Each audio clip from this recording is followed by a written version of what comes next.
The guideline ICH E9R1 has triggered numerous discussions and methodological developments, especially in late-phase randomized clinical trials. We may wonder, is this guidance any good for early clinical development? We have addressed this question in the case of oncology phase 1 dose escalation trials, where the primary endpoint is typically the dose-limiting toxicity, and in phase 1b dose expansion trials or cohorts, where the typical primary endpoint is objective response rate. And these different focuses, as well as executions of studies, is also reflected in our manuscripts. So we ultimately and early decided to split up into 2 different groups, and each group has then published their manuscript, so to keep the manuscripts focused. Phase 1a studies are special trials. They are adaptive trials where the target of decision is different than the target of estimation. The decision is made on the dose. Which dose should we choose for the next cohort, or what is the maximum tolerated dose? And this is different from the target of estimation, which is the probability of DLT, the toxicity event.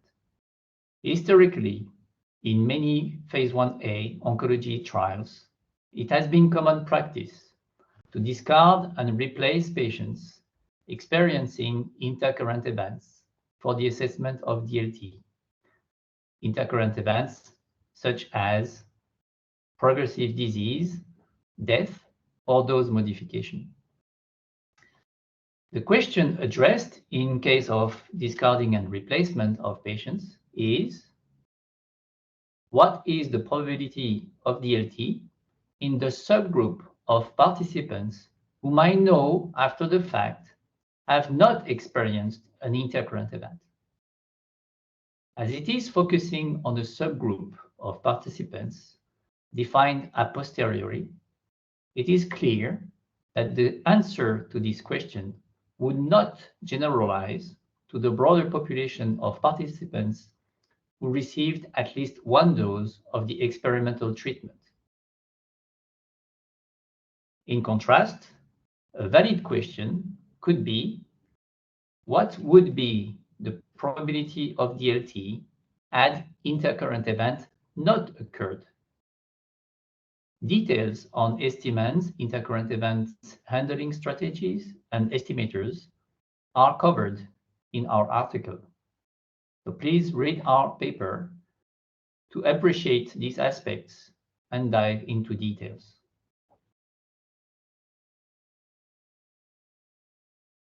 Dose expansion trials usually have multiple separate expansion cohorts, and we consider these expansion cohorts as multiple single-arm studies.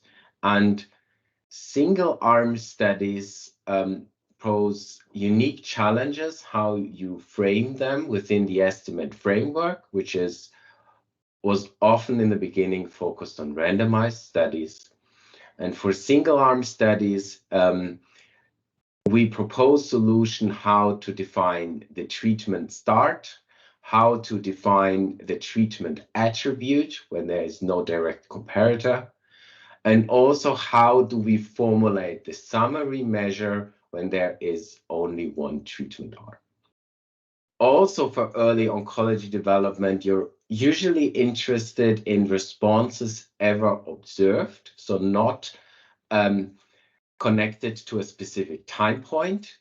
And this definition intermingles with the definition of an intercurrent event, because there are some unique challenges to find out when have you achieved your response, and therefore your variable of interest, and also which intercurrent events have occurred before. And in our manuscript, we provide solutions to that. We provide solutions how you describe each of the intercurrent events, how you can potentially handle them, how you can estimate them, and how you describe, therefore, your full estimand for these type of single-arm studies.